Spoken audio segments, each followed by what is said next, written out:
ಹಾಡುವೆ ನಾ ಮಧುರವಾಗಿ ಹಾಡುವೆ, ಶ್ರೀ ಯೇಸು ನಾಮವ ನಾನು ಭಜಿಸುವೆ. ಗಾನಮೇಳದಿಂದ ನಿನ್ನನ್ನು ಸ್ತುತಿಸುವೆ, ಎಂದೆಂದು ನಾಡುವೆ, ಎಂದೆಂದು ನಾಡುವೆ.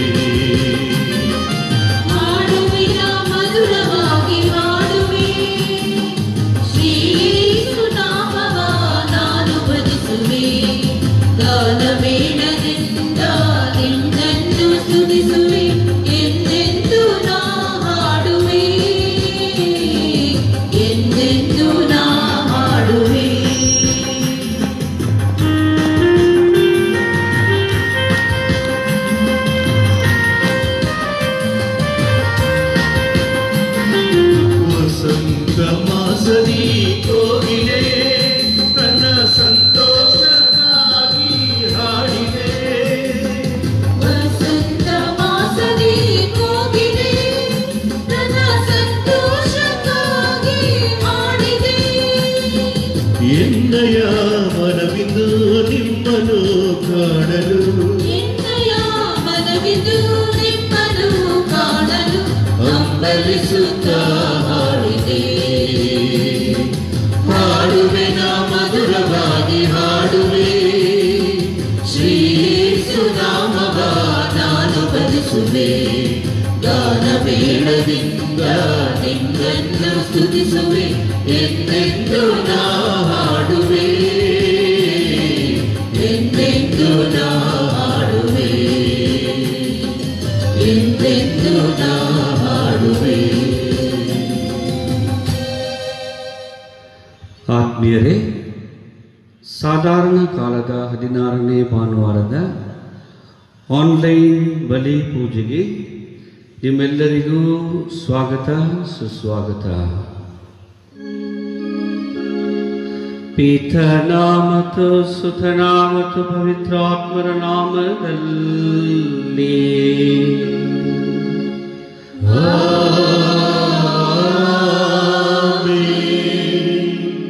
ನಮ್ಮ ಪ್ರಭು ಕ್ರಿಸ್ತರ ಕೃಪಾವರವು, ದೇವರ ಪ್ರೀತಿಯು, ಪವಿತ್ರಾತ್ಮರ ನ್ಯೂನ್ಯತೆಯು ನಿಮ್ಮೆಲ್ಲರೊಡನೆ ಇರಲಿ.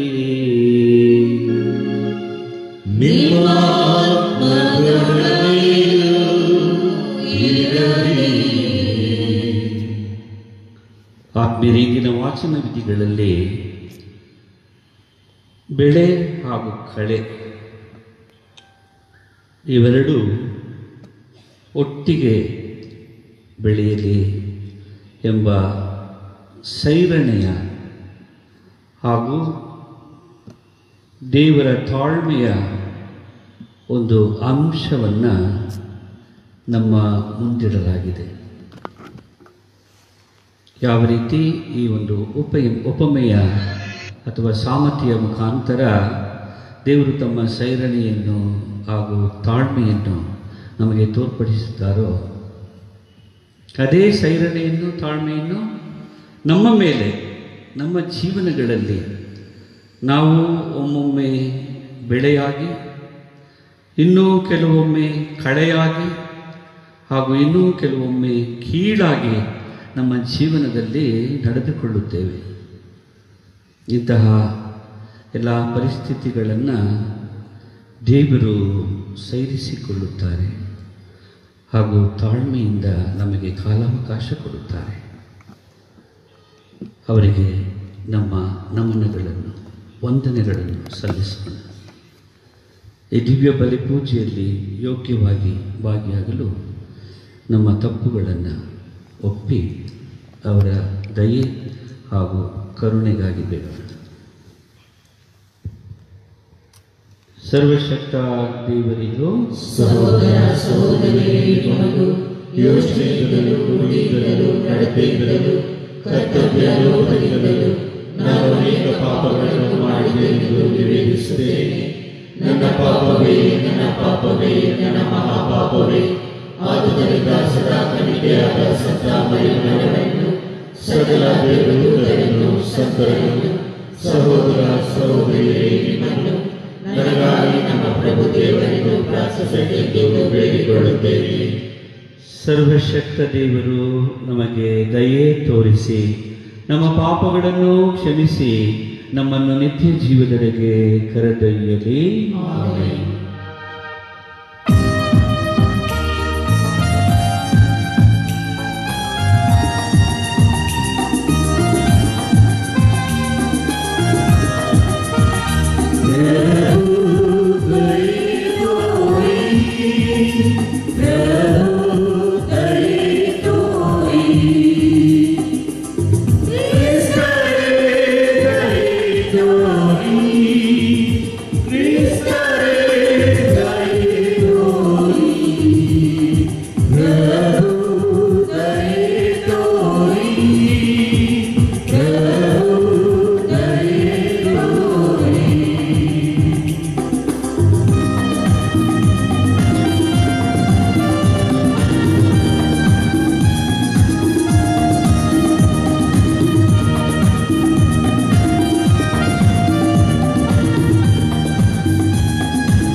ದೇವರೇ ನಿಮ್ಮ ಸೇವಕರಿಗೆ ನೆರವು ನೀಡಿ ಕೃಪಾವರದ ಕೊಡುಗೆಗಳನ್ನು ಅವರಲ್ಲಿ ದಯೆಯಿಂದ ಹೆಚ್ಚಿಸಿರಿ. ಇವರು ವಿಶ್ವಾಸ, ನಂಬಿಕೆ ಮತ್ತು ಪ್ರೀತಿಯಲ್ಲಿ ಉತ್ಸಾಹಭರಿತರಾಗಿ ನಿಮ್ಮ ಆಜ್ಞೆಗಳನ್ನು ಪಾಲಿಸುವುದರಲ್ಲಿ ಸದಾ ಜಾಗೃತರಾಗಿರುವಂತೆ ಅನುಗ್ರಹಿಸಿರಿ. ನಿಮ್ಮೊಂದಿಗೆ ಪವಿತ್ರಾತ್ಮರ ಐಕ್ಯದಲ್ಲಿ ದೇವರಾಗಿ ಯುಗ ಯುಗಾಂತರಕ್ಕೂ ಜೀವಿಸಿ ಆಳುವ ನಮ್ಮ ಪ್ರಭು, ನಿಮ್ಮ ಕುಮಾರರಾಗಿರುವ ಯೇಸು ಕ್ರಿಸ್ತರ ಮುಖಾಂತರ ನಿಮ್ಮನ್ನು ಪ್ರಾರ್ಥಿಸುತ್ತೇವೆ.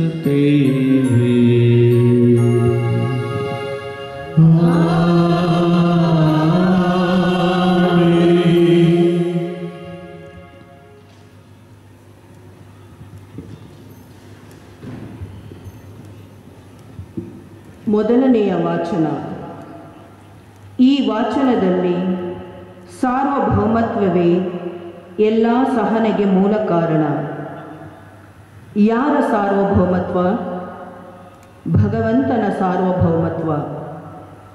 ದೇವರ ಸಾರ್ವಭೌಮತ್ವವನ್ನು ನಾವು ಒಪ್ಪಿಕೊಂಡು ಅವರ ಇಚ್ಛೆಯಂತೆ ನಡೆಯಲು ಇಂದಿನ ಮೊದಲನೇ ವಾಚನ ನಮಗೆ ಕರೆ ನೀಡುತ್ತದೆ.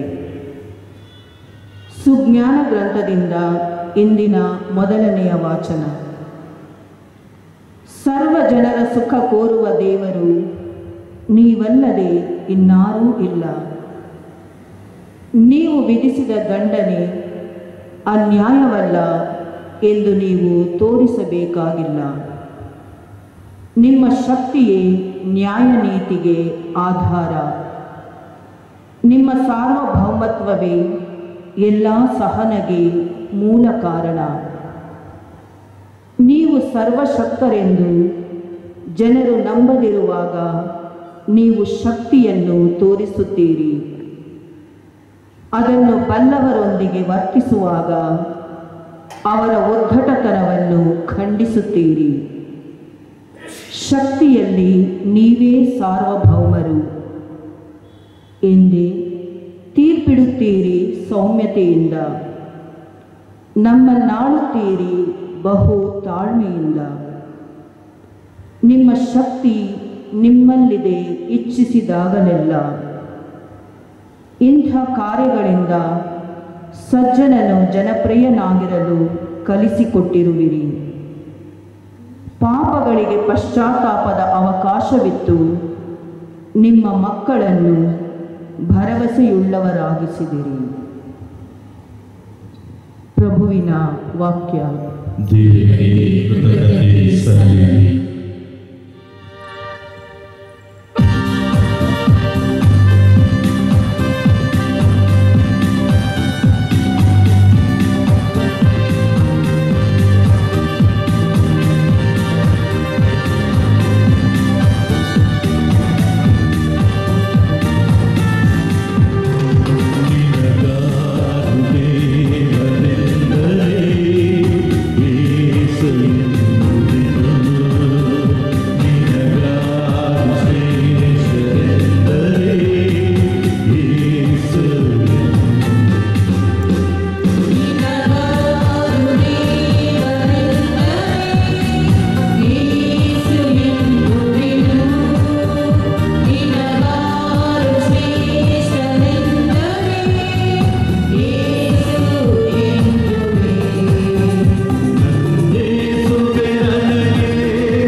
ಸಂತ ಪೌಲರು ರೋಮನ್ನರಿಗೆ ಬರೆದ ಪತ್ರದಲ್ಲಿ ನಮಗೆ ಪವಿತ್ರಾತ್ಮರು ನೆರವು ನೀಡುತ್ತಾರೆ. ಹೇಗೆ ಪ್ರಾರ್ಥಿಸಬೇಕು, ಯಾವುದಕ್ಕಾಗಿ ಪ್ರಾರ್ಥಿಸಬೇಕು ಎಂಬ ಮಾರ್ಗದರ್ಶನವನ್ನು ನೀಡುತ್ತಾರೆ ಎಂದು ಹೇಳುತ್ತಾರೆ. ಅದರಂತೆ ಪೌಲರು ಹಾಕಿಕೊಟ್ಟ ಈ ಮಾರ್ಗದರ್ಶನದಲ್ಲಿ ನಡೆಯಲು ಇಂದಿನ 2ನೆಯ ವಾಚನ ನಮಗೆ ಕರೆ ನೀಡುತ್ತದೆ.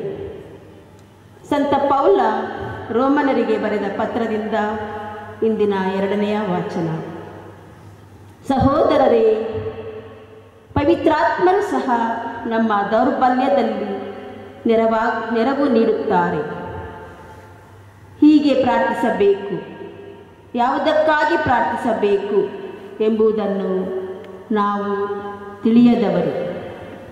ಪವಿತ್ರಾತ್ಮರೇ ಮಾತಿಗೆಟುಕದ ರೀತಿಯಲ್ಲಿ ಆತ್ಮಧ್ವನಿಯಿಂದ ನಮ್ಮ ಪರವಾಗಿ ದೇವರಲ್ಲಿ ವಿಜ್ಞಾಪಿಸುತ್ತಾರೆ. ಅಂತರಂಗಗಳನ್ನು ಈಕ್ಷಿಸುವ ದೇವರು ಪವಿತ್ರಾತ್ಮ ಇಂಗಿತವೇನೆಂದು ಬಲ್ಲರು. ಏಕೆಂದರೆ ದೇವರ ಚಿತ್ತದ ಪ್ರಕಾರವೇ ಪವಿತ್ರಾತ್ಮರು ದೇವಜನರಿಗಾಗಿ ಭಿನ್ನವಿಸುತ್ತಾರೆ. ಪ್ರಭುವಿನ ವಾಕ್ಯ. ದೇವರಿಗೆ ಕೃತಜ್ಞತೆ ಸಲ್ಲಿರಿ.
ಸಂದೇಶವನ್ನು ಯೋಗ್ಯವಾಗಿ ಪ್ರಕಟಿಸುವಂತೆ ನನ್ನ ಹೃದಯವನ್ನು ವದನವನ್ನು ಪರಿಶುದ್ಧಗೊಳಿಸಿರಿ.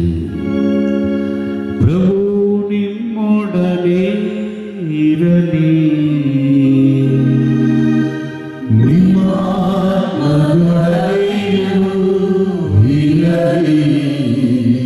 ಮತ್ತಾಯನು ಬರೆದ ಪವಿತ್ರ ಶುಭ ಸಂದೇಶದಿಂದ ವಾಚನ.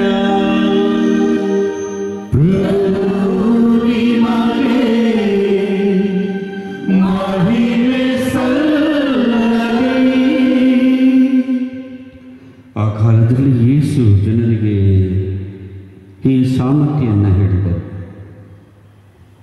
ಸ್ವರ್ಗ ಸಾಮ್ರಾಜ್ಯವು ತನ್ನ ಹೊಲದಲ್ಲಿ ಒಳ್ಳೆ ಗೋಧಿಯನ್ನು ಬಿತ್ತಿದ ರೈತನನ್ನು ಹೋಲುತ್ತದೆ.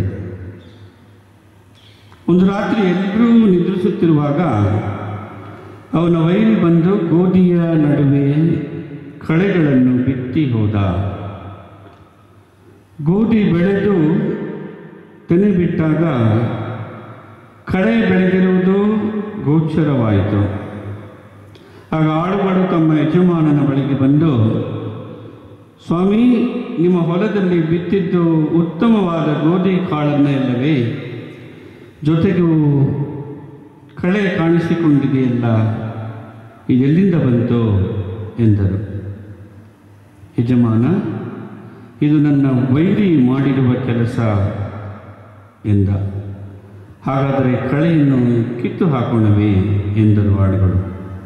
ಅದಕ್ಕೆ ಯಜಮಾನ, ಬೇಡ ಬೇಡ, ಕಳೆಯನ್ನು ಕೀಳುವಾಗ ಗೋಧಿಯನ್ನು ಕಿತ್ತು ಬಿಟ್ಟೀರಿ. ಸುಗ್ಗಿಯವರೆಗೂ ಎರಡೂ ಒಟ್ಟಿಗೆ ಬೆಳೆಯಲಿ. ಸುಗ್ಗಿಯ ಕಾಲದಲ್ಲಿ ಮೊದಲು ಕಳೆ ಕಿತ್ತು ಸುಟ್ಟು ಹಾಕಲು ಕಟ್ಟಿಡಿ. ಬಳಿಕ ಗೋಧಿಯನ್ನು ಒಕ್ಕಣೆ ಮಾಡಿ ನನ್ನ ಕಣಜಕ್ಕೆ ತುಂಬಿರಿ ಎಂದು ಕೊಯ್ಲುಗಾರರಿಗೆ ಹೇಳುತ್ತೇನೆ ಎಂದ. ಯೇಸು ಇನ್ನೊಂದು ಸಾಮತಿಯನ್ನು ಹೇಳಿದರು. ಸ್ವರ್ಗ ಸಾಮ್ರಾಜ್ಯ ಒಂದು ಸಾಸಿವೆ ಕಾಳನ್ನು ಹೋಲುತ್ತದೆ. ಈ ಕಾಳನ್ನು ತೆಗೆದುಕೊಂಡು ಹೋಗಿ ರೈತ ತನ್ನ ಹೊಲದಲ್ಲಿ ಬಿತ್ತಿದ. ಕಾಳುಗಳಲ್ಲಿ ಅತಿ ಸಣ್ಣದಾದ ಇದನ್ನು ಬಿತ್ತಿದಾಗ ಎಲ್ಲ ಸಸ್ಯಗಳಿಗಿಂತಲೂ ದೊಡ್ಡದಾಗಿ ಬೆಳೆದು ಮರವಾಗುತ್ತದೆ. ಆಕಾಶದಲ್ಲಿ ಹೇಳಿದರು, ಸ್ವರ್ಗ ಸಾಮ್ರಾಜ್ಯ ಹುರಿಗೆಬ್ಬಿಸುವ ಹುಳಿಯನ್ನು ಹೋಲುತ್ತದೆ. ಅದನ್ನು ಪಾಕೆ ತೆಗೆದುಕೊಂಡು 3 ಸೇರು ಹಿಟ್ಟಿನಲ್ಲಿ ಕಲಿಸಿದಳು. ಆ ಹಿಟ್ಟೆಲ್ಲ ಹುಳಿಯಾಯಿತು. ಇದೆಲ್ಲವನ್ನು ಯೇಸು ಜನರಿಗೆ ಸಾಮರ್ಥ್ಯದ ರೂಪದಲ್ಲಿ ಹೇಳಿದರು. ಸಾಮರ್ಥ್ಯಗಳಿಲ್ಲದೆ ಅವರಿಗೆ ಏನನ್ನೂ ಬೋಧಿಸಲಿಲ್ಲ. ಸಾಮರ್ಥ್ಯಗಳಲ್ಲದೆ ಬೋಧಿಸುವನು ಲೋಕಾದಿಯಿಂದ ರಹಸ್ಯವಾದವುಗಳನ್ನು ಬಯಲುಗೊಳಿಸುವೆನು ಎಂದು ದೇವರು ಪ್ರವಾದಿಯ ಮುಖಾಂತರ ತಿಳಿಸಿದ್ದ ಪ್ರವಚನಗಳನ್ನು ಯೇಸು ಹೀಗೆ ನೆರವೇರಿಸಿದರು. ಯೇಸು ಜನರನ್ನು ಬೀಳ್ಕೊಟ್ಟು ಮನೆಗೆ ಬಂದರು. ಶಿಷ್ಯರು ಅವರ ಬಳಿಗೆ ಬಂದು ಹೊಲದಲ್ಲಿ ಬಿತ್ತಲಾದ ಕಳೆಗಳ ಸಾಮರ್ಥ್ಯವನ್ನು ನಮಗೆ ವಿವರಿಸಿರಿ ಎಂದು ಕೇಳಿಕೊಂಡರು. ಅದಕ್ಕೆ ಯೇಸು, ಒಳ್ಳೆಯ ಗೋಧಿಯನ್ನು ಬಿತ್ತುವವನು ಎಂದರೆ ನರಪುತ್ರನು. ಹೊಲವೇ ಈ ಲೋಕ. ಒಳ್ಳೆಯ ಕಾಳುಗಳೇ ಶ್ರೀ ಸಾಮ್ರಾಜ್ಯದ ಮಕ್ಕಳು. ಕಳೆಗಳೇ ಕೇಡಿಗಣ ಮಕ್ಕಳು. ಆ ಕಳೆಗಳನ್ನು ಬಿತ್ತಿದ ವೈರಿಯೇ ಪಿಶಾಚಿ. ಸುಗ್ಗಿಯೇ ಕಾಲಾಂತ್ಯ. ಕೊಯ್ಲುಗಾರರೇ ದೇವದೂತರು.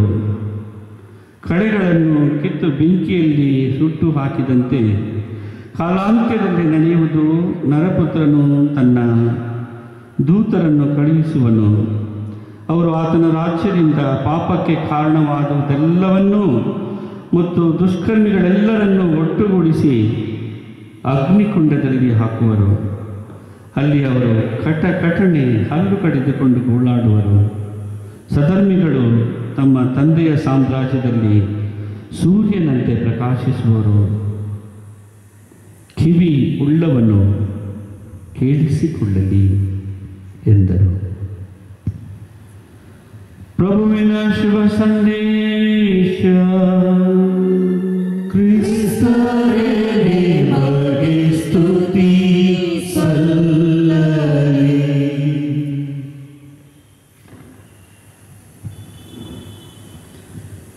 ಪ್ರಭು, ನೀನು ದಯಾವಂತನು, ಕ್ಷಮಿಸುವವನು, ಮೊರೆ ಇಡುವವರಿಗೆ ನೀನು ಕೃಪಾಪೂರ್ಣನು. ಕಿವಿಗಳು ಪ್ರಭು ನನ್ನ ಪ್ರಾರ್ಥನೆಗೆ, ನನ್ನ ವಿಜ್ಞಾಪನೆಗಳ ಕೋರಿಕೆಗೆ. ಹೀಗೆ ಕೀರ್ತನಾಕಾರ 86ನೇ ಅಧ್ಯಾಯದಲ್ಲಿ ದೇವರ ಸೈರಣೆ, ಸಹನೆ, ಧಾರಾಳತನ, ಕ್ಷಮಾಗುಣ ಇವೆಲ್ಲವನ್ನೂ ನೆನಪಿಸಿಕೊಂಡು ತನ್ನ ದೀನತೆಯಲ್ಲಿ ನಾನು ಅಯೋಗ್ಯ, ಪಾಪಿ ಎಂದು ಮನಗಂಡವನಾಗಿ ದೇವರ ಬಳಿ ಅಂಗಲಾಚಿ ಪ್ರಾರ್ಥಿಸುವ ವಾಕ್ಯಗಳನ್ನು ನಾವು ಕೇಳಿಸಿಕೊಳ್ಳಬಹುದು. ಆತ್ಮೀಯರೇ, ಪ್ರಪಂಚವು ಒಳ್ಳೆಯದು ಕೆಟ್ಟದ್ದು ಎಂಬ ಎರಡು ವಿಷಯಗಳ ಮಿಶ್ರಣ. ಮಾನವ ಕುಲದ ಇತಿಹಾಸದುದ್ದಕ್ಕೂ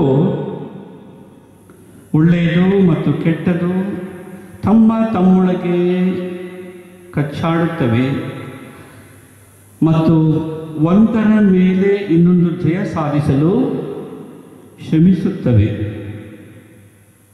ನಾವು ಪ್ರತಿನಿತ್ಯ ದಿನಪತ್ರಿಕೆ ಮತ್ತು ದೂರದರ್ಶನ ನೋಡುವಾಗ ಅದರಲ್ಲಿ ಹಲ್ಲೆ, ಕೊಲೆ, ಸುಲಿಗೆ, ಅತ್ಯಾಚಾರ ಕುರಿತು ಮಾಹಿತಿ ಪಡೆಯುತ್ತೇವೆ.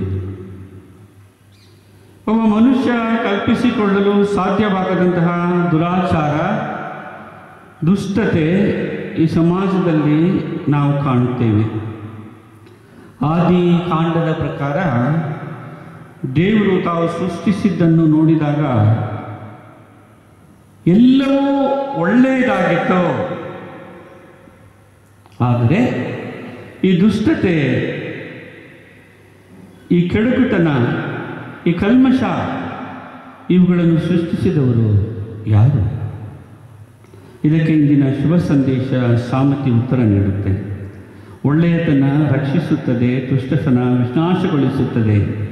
ಇಂದಿನ ಶುಭ ಸಂದೇಶದಲ್ಲಿ ಕಾಣುವುದು ಈ ಸತ್ಯವನ್ನು. ಪ್ರಾರಂಭಿಕ ಹಂತದಲ್ಲಿ ಈ ಒಳ್ಳೆಯತನ ಮತ್ತು ದುಷ್ಟತೆಯ ನಡುವೆ ವ್ಯತ್ಯಾಸ ಅಷ್ಟು ಸ್ಪಷ್ಟವಾಗಿ ನಮಗೆ ಕಾಣುವುದಿಲ್ಲ. ಆದರೆ ಅದರ ಬಣ್ಣ ಬಯಲಾಗುವುದು ಅದು ಬೆಳೆದಂತೆ. ಈ ನಿಟ್ಟಿನಲ್ಲಿ ಇಂದಿನ ಶುಭ ಸಂದೇಶದಲ್ಲಿ ಪ್ರಭು ಕಳೆ ಮತ್ತು ಬೆಳೆ ಒಟ್ಟಿಗೆ ಬೆಳೆಯಲು ಬಿಡಿರಿ ಎಂದು ಹೇಳುವ ಒಡೆಯನನ್ನು ನಮ್ಮ ಮುಂದಿರಿಸುತ್ತಾರೆ.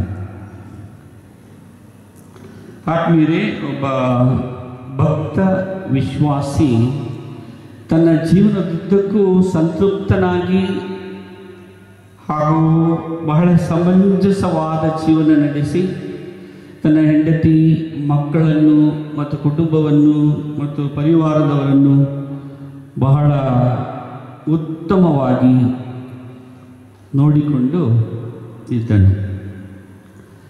ಹಾಗೂ ತನ್ನ ವಿಶ್ವಾಸ, ನಂಬಿಕೆ, ಧರ್ಮ, ದಾನ ಇವುಗಳೆಲ್ಲವನ್ನು ಅವನಿಗೆ ಸಂತೃಪ್ತಿ ತರುವಂತೆ ಕೈಗೊಂಡನು. ಹಾಗೂ ತನ್ನ ನೆರೆಯವರಲ್ಲಿ ಮತ್ತು ಇತರರಲ್ಲಿ ತನ್ನ ಸಂಬಂಧವನ್ನು ಸ್ಪಷ್ಟವಾಗಿ ನೆರವೇರಿಸಿದನು. ಈಗ ಎಲ್ಲದರಲ್ಲಿಯೂ ಉತ್ತಮನಾಗಿ ಕಡೆಯಲ್ಲಿ ಮರಣ ಹೊಂದಿದನು. ಇವನು ಮರಣ ಹೊಂದಿದಾಗ ಸಂತ ಪೇತ್ರನ ಬಳಿ, ಸ್ವರ್ಗದ ಬಾಗಿಲ ಬಳಿ ಹೋಗಿ ನಿಲ್ಲುತ್ತಾನೆ. ಅಲ್ಲಿ ಅವನಿಗೆ ಇಂಟರ್ವ್ಯೂ, ಪೇತ್ರ, ನೀನು ಮಾಡಿರುವಂತಹ ಎಲ್ಲ ಒಳಿತನ್ನು ನನ್ನ ಮುಂದೆ ಲೆಕ್ಕ ಕೊಡು. ಆಗ ಇವನ ಗುಣಗಾನ ಮಾಡಿಕೊಳ್ಳುತ್ತಾನೆ. ನಾನು ಹೀಗೆ ಮಾಡಿದೆ, ಹಾಗೆ ಮಾಡಿದೆ ಅಂತೆಲ್ಲ. ಆವಾಗ ಪೇತ್ರ ಅವನಿಗೆ, ಈ ಎಲ್ಲ ಸುಕೃತ್ಯಗಳಿಗೆ ನಿನಗೆ ಬರೀ 10 ಅಂಕ ಕೊಡ್ತೇನೆ, ಇನ್ನು 90 ಅಂಕ ಎಲ್ಲೋಯ್ತು. ಆವಾಗ ಈ ಭಕ್ತ ವಿಶ್ವಾಸಿ ಸ್ವಲ್ಪ ಹೊತ್ತು ಮೌನವಾಗಿ ಧ್ಯಾನಿಸುತ್ತಾ, ಓ, ನಾನು ತಪ್ಪು ಮಾಡಿಬಿಟ್ಟೆ, ಎಲ್ಲ ನನ್ನದೇ, ನನ್ನ ವಿಜಯ, ನನ್ನ ಸಾಧನೆ, ನಾನು ಎಂದು ಅಹಂಭಾವದಿಂದ ಪೇತ್ರನಿಗೆ ನಾನು ಉತ್ತರ ಕೊಟ್ಟಿದ್ದೇನೆ, ಇದು ತಪ್ಪು ಎಂದು ಹೇಳಿ ಅವನು ಪೇತ್ರನ ಬಳಿ ಹೇಳುತ್ತಾನೆ, ನನ್ನ ಸತ್ಕಾರ್ಯಗಳಿಂದಲ್ಲ, ಪ್ರಭುವಿನ ಕೃಪೆಯಿಂದಲೇ ನಾನು ಎಲ್ಲವನ್ನೂ ಕೈಗೊಂಡಿದ್ದೇನೆ. ಪ್ರಭು ನನಗೆ ಸರ್ವಸ್ವ ಎಂದು ನುಡಿಯುತ್ತಾನೆ. ಹೀಗೆ ಅವನು ಹೇಳಿದ ತಕ್ಷಣ ಪೇತ್ರನು ಬಾಗಿಲು ತೆರೆದು ಅವನನ್ನು ಒಳಗೆ ಬಿಡುತ್ತಾರೆ. ಈ ರೀತಿ ಭಕ್ತ ವಿಶ್ವಾಸಿ ತನ್ನ ಜೀವನದಲ್ಲಿ ನಾನು ನೆರವೇರಿಸಿದ್ದೆಲ್ಲವೂ ನನಗೆ 100ರಷ್ಟು 60ರಷ್ಟು 30ರಷ್ಟು ಫಲ ಕೊಡಬಹುದು ಎಂದು ಅಪೇಕ್ಷಿಸಿ ತನ್ನ ಸ್ವಾರ್ಥದಿಂದ ತನ್ನನ್ನೇ ಗುಣಗಾನ ಮಾಡಿಕೊಂಡು ಅಲ್ಲಿ ಇಂಟರ್ವ್ಯೂಲ್ಲಿ ಹೇಳ್ತಾನೆ. ಆದರೆ ಅದು ತಪ್ಪು ಎಂದು ಮನವರಿಕೆಯಾಗಿ ಎಲ್ಲವನ್ನು ಪ್ರಭು ದೇವರಿಗೆ ಸಮರ್ಪಿಸುತ್ತಾನೆ. ಯಾವ ರೀತಿ ಅವನು ಪ್ರಭುವಿಗೆ ಎಲ್ಲ ಲಾಭವನ್ನು ಕೊಟ್ಟನು, ಅದೇ ಪ್ರಕಾರ ನಾವು ಸಹ ಪ್ರಭುವನ್ನು ನಮ್ಮ ಜೀವನಗಳಲ್ಲಿ ಗಣನೆಗೆ ತೆಗೆದುಕೊಳ್ಳಬೇಕು ಎಂಬ ಆಹ್ವಾನವನ್ನು ಪಡೆದಿದ್ದೇವೆ. ಮುಖ್ಯವಾಗಿ ಕೀರ್ತನೆಗಳು 86ನೇ ಅಧ್ಯಾಯದ ಮುಖಾಂತರ ನಾವು ಇಂದಿನ ಶುಭ ಸಂದೇಶದಲ್ಲಿ ಎಲ್ಲ ಸಾಮತಿಗಳ ಸಾರ ನಮಗೆ ಕಡೆಗೆ ನೀಡುವುದು ಯುಗದ ಸಮಾಪ್ತಿ. ಈ ಯುಗದ ಸಮಾಪ್ತಿ ಯಾವಾಗ ಪ್ರತ್ಯಕ್ಷವಾಗುವುದಕ್ಕೂ ಯುಗದ ಸಮಾಪ್ತಿಗೂ ಸೂಚನೆ ನಮಗೆ ಹೇಳಿ ಎಂದು ಶಿಷ್ಯರು ಪ್ರಭುವನ್ನು ಮತ್ತಾಯ ಬರೆದ ಶುಭ ಸಂದೇಶ 24ನೇ ಅಧ್ಯಾಯ 3ನೇ ವಾಕ್ಯದಲ್ಲಿ ಕೇಳುತ್ತಾರೆ. ಯೇಸು ಕ್ರಿಸ್ತನ ಬಳಿ ಶಿಷ್ಯರು ಕೊನೆ ಕಾಲದ ಸಂಭವಗಳನ್ನು ಕುರಿತು ಹಾಗೂ ಪುನರಾಗಮನದ ಸೂಚನೆಗಳನ್ನು ಕುರಿತು ಮನ ತೆರೆದು ಮಾತನಾಡಿದರು. ಯೇಸು ಕ್ರಿಸ್ತರು ಒಬ್ಬ ದೈವಿಕ ಪುರುಷ. ಅವರು ಖಂಡಿತ ನಮಗೆ ಇದರ ಬಗ್ಗೆ ಮಾಹಿತಿ ನೀಡುವರು. ಪರಲೋಕದ ರಹಸ್ಯಗಳನ್ನು ಸ್ಪಷ್ಟವಾಗಿ ಪ್ರಕಟಿಸುವರು ಎಂದು ಅವರು ಅರಿತುಕೊಂಡಿದ್ದರು. ಇಂದು ಅನೇಕ ಕ್ರೈಸ್ತರಿಗೆ ಕರ್ತನ ಪುನರಾಗಮನ ಕುರಿತು ಯೋಚನೆಯೇ ಇಲ್ಲ. ಯುಗದ ಸಮಾಪ್ತಿಗೆ ಬಂದಿದ್ದೇವಲ್ಲ ಎಂಬ ಭಯವೂ ಇಲ್ಲ. ಪುನರಾಗಮನ ಸೂಚನೆಗಳು ನೆರವೇರುವುದರ ಬಗ್ಗೆ ಅಕ್ಕರೆ ಇಲ್ಲದೆ ಚಿಂತಾಹೀನರಾಗಿ ಜೀವಿಸ್ತಾ ಇದ್ದಾರೆ. ಅದೇ ಒಂದು ಯಹೂದ್ಯನನ್ನು ಕೇಳಿದರೆ ಅವರು ಪ್ರಭುವಿನ ಪುನರಾಗಮನದ ಬಗ್ಗೆ ಮೌನ ವಹಿಸುತ್ತಾರೆ. ಹಿಂದೂ ಸಹೋದರರನ್ನು ಕೇಳಿದರೆ ಕಲಿಯುಗವು ಸಮಾಪ್ತಿಗೊಳ್ಳಲಿದೆ, ಕೊನೆಯ ಕಾಲಕ್ಕೆ ಬಂದಿದ್ದೇವೆ ಎನ್ನುತ್ತಾರೆ. ಇಸ್ಲಾಂ ಸಹೋದರರನ್ನು ಕೇಳಿದರೆ ಲೋಕಾಂತ್ಯದಲ್ಲಿ ಈಸಾ ನಬಿಯ ಯೇಸು ಕ್ರಿಸ್ತನು ಮತ್ತೆ ಬರುವರು ಹಾಗೂ ಅವರು ನ್ಯಾಯ ತೀರ್ಪು ಮಾಡುವರು ಎಂದು ನಿರೀಕ್ಷಿಸುತ್ತಾ ಇದ್ದೇವೆ ಎನ್ನುತ್ತಾರೆ.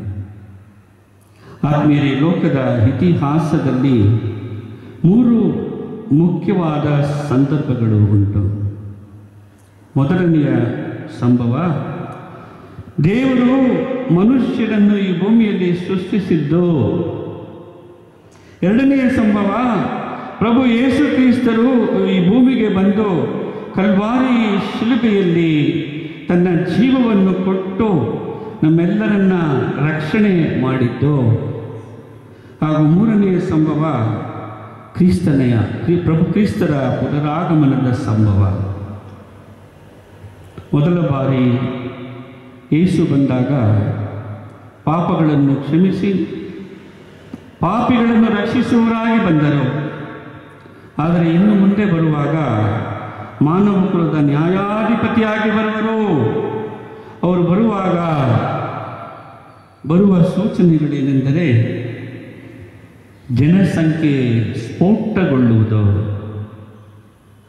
ಕ್ಷಾಮಗಳು ಹೆಚ್ಚಾಗುವುವು, ಪಾಪವು ಹೆಚ್ಚಾಗುವುದು,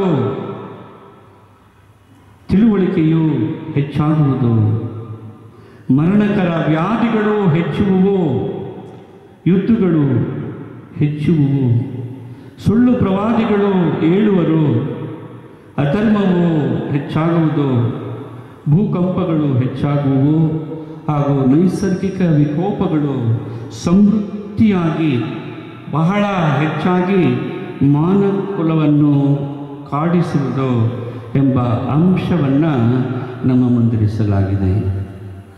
ಆತ್ಮೀಯರೇ, ಇಂತಹ ಪರಿಸ್ಥಿತಿಗಳಲ್ಲಿ ನಾವು ಧೃತಿಗೆಡದೆ, ಧೈರ್ಯಗೆಡದೆ, ವಿಶ್ವಾಸವನ್ನು ಕಳೆದುಕೊಳ್ಳದೆ, ನಂಬಿಕೆಯಿಂದಲೂ ಪ್ರೀತಿಯಿಂದಲೂ ನಮ್ಮ ಜೀವನಗಳನ್ನು ಮುನ್ನಡೆಸಿಕೊಂಡು ಹೋಗಬೇಕು.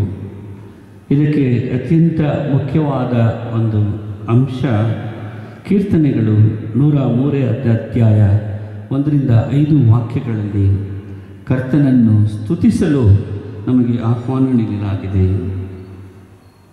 ನಾವು ಈ ಕೀರ್ತನಾಕಾರನ ಮುಖಾಂತರ ಅವನ ಜೊತೆಗೂಡಿ ದೇವರನ್ನು ಸ್ತುತಿಸಬೇಕು. ಯಾವ ರೀತಿ? ಇದುವರೆಗೂ ಕಾಯ್ದು ನಡೆಸಿದ ನಿನ್ನ ಮಹಾಕೃಪೆಗಾಗಿ ಸ್ತೋತ್ರ ಪ್ರಭುವೇ. ಕಷ್ಟ, ಸಂಕಟ, ಇಕ್ಕಟ್ಟುಗಳಲ್ಲಿ ಹತ್ತಿರವಿದ್ದು ಬಿಡಿಸಿ ಕಾಪಾಡಿದ್ದಕ್ಕಾಗಿ ನಿಮಗೆ ಸ್ತೋತ್ರ ಪ್ರಭುವೇ. ವ್ಯಾಧಿ, ನೋವು, ಸಾಲ, ಅನೇಕ ಬಾಧೆಗಳಲ್ಲಿ ನಡೆಸಿ ಕಾಪಾಡಿದ್ದಕ್ಕಾಗಿ ನಿಮಗೆ ಸ್ತೋತ್ರ ಪ್ರಭುವೇ. ಕೇಡು, ಗಂಡಾಂತರ, ಶೋಧನೆಗಳಲ್ಲಿ ತಪ್ಪಿಸಿ ಕಾಪಾಡಿದ್ದಕ್ಕಾಗಿ ಸ್ತೋತ್ರ ಪ್ರಭುವೇ. ತಕ್ಕ ಸಮಯಗಳಲ್ಲಿ ಅಗತ್ಯಗಳನ್ನು ಸಂಧಿಸಿ ನಂಬಿಕೆಯಿಂದ ಜಯದ ಜೀವಿತವನ್ನು ನಡೆಸುವಂತೆ ಕೃಪೆ ನೀಡಿದ್ದಕ್ಕಾಗಿ ಸ್ತೋತ್ರ ಪ್ರಭುವೇ ಎಂದು ನಾವು ಪ್ರಭುವನ್ನು ಮುಂದುವರೆದು ಸ್ತೋತ್ರ, ನಮನ ಹಾಗೂ ಕೃತಜ್ಞತೆಗಳನ್ನು ಸಲ್ಲಿಸುತ್ತಾ ಇರಬೇಕು. ಈ ರೀತಿ ನಾವು ಇರಬೇಕಾದರೆ ನಮಗೆ ಪ್ರಾರ್ಥನೆಯ ಒಂದು ಪರಿಸರ ಅತಿ ಅಗತ್ಯ. ಹಾಗೂ ಆ ಪ್ರಾರ್ಥನೆಯಲ್ಲಿ ಮುಂದುವರೆದು ನಾವು ಬಾಳಲು ನಮಗೆ ಆಹ್ವಾನ ನೀಡಲಾಗಿದೆ. ಪ್ರಾರ್ಥನೆಯೇ ಜಯ. ಆದುದರಿಂದ ನಾವು ಪ್ರಾರ್ಥನೆಯನ್ನು ನಮ್ಮ ಜೀವನದ ಬುನಾದಿಯಾಗಿ ಹಾಗೂ ಮೂಲ ಸೃಷ್ಟಿ ಮತ್ತು ಮೂಲ ಹಾಗೂ ಬಹಳ ಮುಖ್ಯವಾದ ಅಂಶವಾಗಿ ಅದನ್ನು ಪರಿಗಣಿಸತಕ್ಕದ್ದು. ಯಾಕೆಂದರೆ ಪ್ರಾರ್ಥನೆಯ ಮುಖಾಂತರ ನೀನು ಕ್ರಿಸ್ತನಿಗಾಗಿ ಜೀವಿಸುವಾಗ ಸೈತಾನನು ನಿದ್ರಿಸುವನು. ಪ್ರಾರ್ಥನೆಯ ಮುಖಾಂತರ ನೀನು ಕ್ರಿಸ್ತನಿಗಾಗಿ ಬಾಳುವಾಗ ಸೈತಾನನು ಎಚ್ಚೆತ್ತುಕೊಳ್ಳುವನು. ಪ್ರಾರ್ಥನೆಯ ಮುಖಾಂತರ ನೀನು ಸತ್ಯ ಪವಿತ್ರ ಗ್ರಂಥವನ್ನು ಓದುವಾಗ ಸೈತಾನನು ನಗುವನು. ನೀನು ಪ್ರಾರ್ಥನೆಯ ಮುಖಾಂತರ ಪವಿತ್ರ ಗ್ರಂಥದ ಪ್ರಕಾರ ನಡೆಯುವಾಗ ಸೈತಾನನು ಅಳುವನು. ನೀನು ಪ್ರಾರ್ಥನೆಯ ಮುಖಾಂತರ ಸೈತಾನನನ್ನು ಜಯಿಸಲು ಪ್ರಯತ್ನಿಸುವಾಗ ನೀನು ಖಂಡಿತವಾಗಿ ಜಯಶಾಲಿಯಾಗುವೆ. ನೀನು ಸತತವಾಗಿ ಪ್ರಾರ್ಥಿಸುವಾಗ ಸೈತಾನನು ಸೋತು ಹೋಗುವನು. ಆದುದರಿಂದ ನಾವು ಪ್ರಾರ್ಥನೆಯನ್ನು ಮುಖ್ಯ ಸಲಕರಣವಾಗಿ ಹಾಗೂ ಮುಖ್ಯ ಸಾಧನವಾಗಿ, ಮುಖ್ಯ ಮಧ್ಯಸ್ಥಿಕೆಯಾಗಿ ನಮ್ಮ ಜೀವನಗಳಲ್ಲಿ ಅಳವಡಿಸಿಕೊಳ್ಳಬೇಕು ಎಂಬ ಕರೆಯನ್ನು ನಾವು ಹೊಂದಿದ್ದೇವೆ. ಹಾಗೂ ಈ ರೀತಿ ವಿಶ್ವಾಸ, ನಂಬಿಕೆ, ಪ್ರೀತಿ, ಪ್ರಾರ್ಥನೆ ಇವೆಲ್ಲವುಗಳಲ್ಲಿ ಮುಳುಗಿದ್ದಂತಹ ವ್ಯಕ್ತಿಗಳಿಗೆ ಯಾವ ರೀತಿ ಪ್ರಭು ಸಹಾಯ ಮಾಡಿದರು ಎಂಬ ಅಂಶವನ್ನು ನಾವು ಪವಿತ್ರ ಗ್ರಂಥದಲ್ಲಿ ನೋಡಬಹುದು. ಏಲಿಯನನ್ನು ಕಾಗೆಯ ಮೂಲಕ ದೇವರು ಪೋಷಿಸಿದರು, ಒಬ್ಬ ವಿಧವೆಯ ಮೂಲಕ ಪೋಷಿಸಿದರು, ದೇವದೂತನ ಮೂಲಕವಾಗಿಯೂ ಪೋಷಿಸಿದರು. ಕೆಲವು ಕಠಿಣವಾದ ಸಮಯಗಳಲ್ಲಿ, ಕೆಲವು ಇಕ್ಕಟ್ಟಾದ ಸನ್ನಿವೇಶಗಳಲ್ಲಿ ಹೇಗೆ ಪೋಷಿಸುವೆನು, ಹೇಗೆ ನಡೆಸುವೆನು ಎಂಬ ಚಿಂತೆಯು ನಮಗೆ ಬೇಕಾಗಿಲ್ಲ. ಹೇಗೋ ನಡೆಸುವೆನು ಎಂಬ ನಂಬಿಕೆಯು ಮಾತ್ರ ನಮಗೆ ಬೇಕು. ಏಕೆಂದರೆ ದೇವರು ನಮ್ಮ ಮೇಲೆ ಬಹಳ ಕಾಳಜಿ ಇರುವಂತಹ ದೇವರು, ಹಾಗೂ ನಮ್ಮನ್ನು ಅತಿ ಅಮೂಲ್ಯವಾಗಿ ಎಣಿಸುವಂತಹ ದೇವರು, ಮತ್ತು ನಮಗೆ ಎಲ್ಲ ವಿಧಗಳಲ್ಲೂ ಸಹಾಯ ಮಾಡುವಂತಹ ದೇವರು. ಆದುದರಿಂದ ನಾವು ದೇವರ ಬಗ್ಗೆ ಸಂಪೂರ್ಣವಾಗಿ ವಿಶ್ವಾಸ, ನಂಬಿಕೆ ಉಳ್ಳವರಾಗಿರಬೇಕು. ನಾವು ಮನೆಯನ್ನು ಬಿಟ್ಟು ಹೊರಗೆ ಹೋಗುವಾಗ ದುಡ್ಡನ್ನು ತೆಗೆದುಕೊಂಡು ಹೋಗ್ತೀವಿ. ಈಗ ಇನ್ನೇನು ತಗೊಂಡೋಗ್ತೀವಿ? Mobile phone. ನಾವು ಹೋಗುವ ಎಲ್ಲ ಸ್ಥಳಗಳಿಗೂ ನಾವು ದುಡ್ಡು ಮೊಬೈಲ್ ಫೋನ್ ತಗೊಂಡೋಗ್ತೀವಿ. ಆದರೆ ನಾವು ಪ್ರಾಮುಖ್ಯತೆ ಏನಕ್ಕೆ ಕೊಡಬೇಕು? ನಾವು ಹೋಗುವ ಎಲ್ಲ ಸ್ಥಳಗಳಿಗೂ ಯೇಸುವನ್ನು ಕರೆದುಕೊಂಡು ಹೋಗಬೇಕು. ದುಡ್ಡಲ್ಲ, ಮೊಬೈಲ್ ಅಲ್ಲ, ಯೇಸು ಪ್ರಭು ನಮ್ಮ ಜೊತೆ ಇರಬೇಕು, ಅವರನ್ನೇ ಕರ್ಕೊಂಡು ಹೋಗಬೇಕು. ಇದಕ್ಕೆ ಪ್ರಾಮುಖ್ಯತೆ ನೀಡಬೇಕು.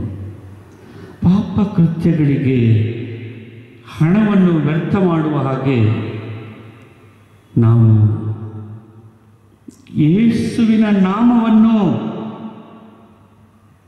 ಕೀರ್ತಿಸುವುದಕ್ಕಾಗಿ, ಅವರ ನಾಮವನ್ನು ಪ್ರಚುರಪಡಿಸುವುದಕ್ಕಾಗಿ ಎಲ್ಲವನ್ನೂ ವ್ಯರ್ಥ ಮಾಡಬೇಕು. ಆದರೆ ಯೇಸುವಿನ ನಾಮವನ್ನು ನಾವು ವ್ಯರ್ಥವಾಗಿ ಬಳಸಬಾರದು. ಯೇಸುವಿನ ನಾಮವನ್ನು ನಾವು ವ್ಯರ್ಥವಾಗಿ ಬಳಸಿದ್ದೇ ಆದಲ್ಲಿ ನಾವು ಕೆಟ್ಟ ಕಳೆಯಾಗಿ ಈ ಭೂಮಿಯಲ್ಲಿ ಬಾಳುವುದರಲ್ಲಿ ಅರ್ಥವಿರುವುದಿಲ್ಲ.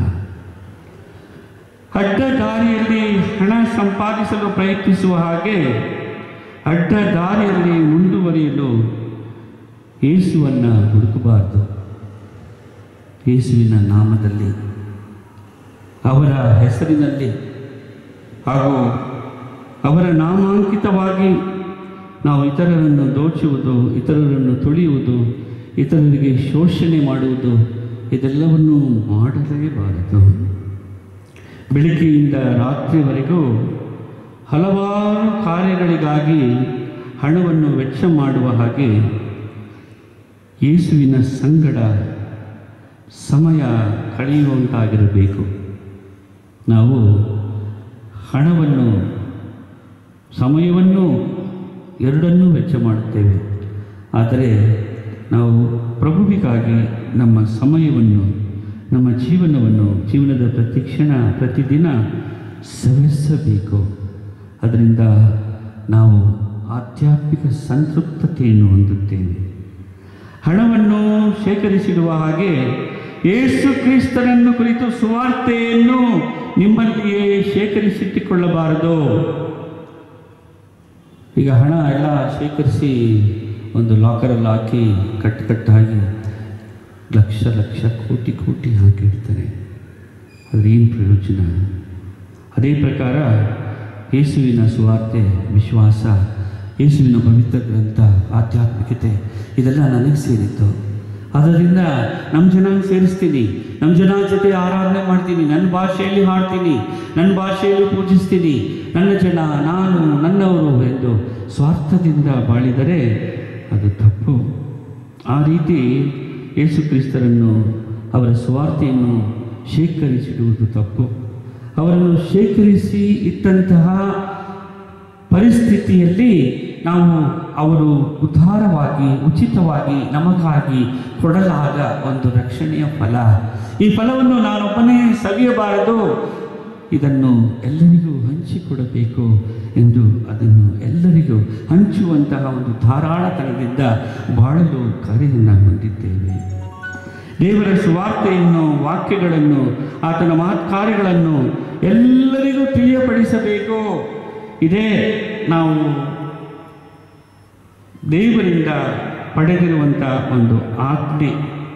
ಈ ಆಜ್ಞೆಯನ್ನು ನಾವು ಕಾಯ, ವಾಚ, ಮನಸ್ಸ ಕೈಗೊಳ್ಳಬೇಕು.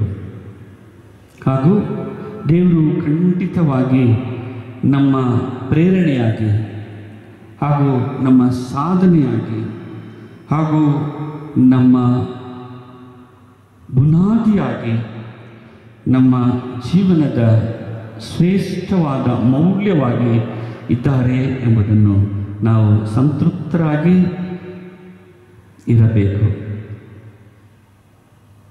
ನಿಮ್ಮ ಸ್ನೇಹಿತರು ದೇವರ ಆತ್ಮನ ಮೂಲಕ ಆಂತರ್ಯದಲ್ಲಿ ವಿಶೇಷ ಬಲ ಹೊಂದಿದವರಾಗುವಂತೆ ಅವರ ಹೃದಯಗಳಲ್ಲಿ ಪ್ರಭು ವಾಸ ಮಾಡುವಂತೆಯೂ ನಾವು ಪ್ರಾರ್ಥಿಸಬೇಕು. ನಮ್ಮ ಸ್ನೇಹಿತರನ್ನು ಪ್ರಭು ಆಶೀರ್ವದಿಸಿ ಫಲ ಕೊಡುವವರಾಗಿ ಅವರ ಮಹಿಮೆಗಾಗಿ ಬಳಿಗೆ ಏಳಿಗೆ ಹೊಂದುವಂತೆ ನಾವು ಪ್ರಾರ್ಥಿಸಬೇಕು. ಪ್ರಭು ನಿಮ್ಮ ಸ್ನೇಹಿತರನ್ನು ಆಶೀರ್ವದಿಸಿ ಕಾಪಾಡಲಿ, ತನ್ನ ಪ್ರಸನ್ನ ಮುಖದಿಂದ ಅವರನ್ನು ನೋಡಿ ಅವರ ಮೇಲೆ ದಯವಿಡಲಿ ಎಂದು ನಾವು ಪ್ರಾರ್ಥಿಸಬೇಕು. ಪ್ರೀತಿ ಸತ್ಯತೆಗಳನ್ನು ಅವರು ಬಿಡದಂತೆ ಅವುಗಳನ್ನು ಹೃದಯದ ಹಲಗೆಯಲ್ಲಿ ಬರೆದುಕೊಳ್ಳುವಂತೆ ಪ್ರಾರ್ಥಿಸಬೇಕು. ಇದನ್ನು ಜ್ಞಾನೋಕ್ತಿಗಳು 3ನೇ ಅಧ್ಯಾಯ 3-4 ವಾಕ್ಯದಲ್ಲಿ ಲಿಖಿತವಾಗಿದೆ.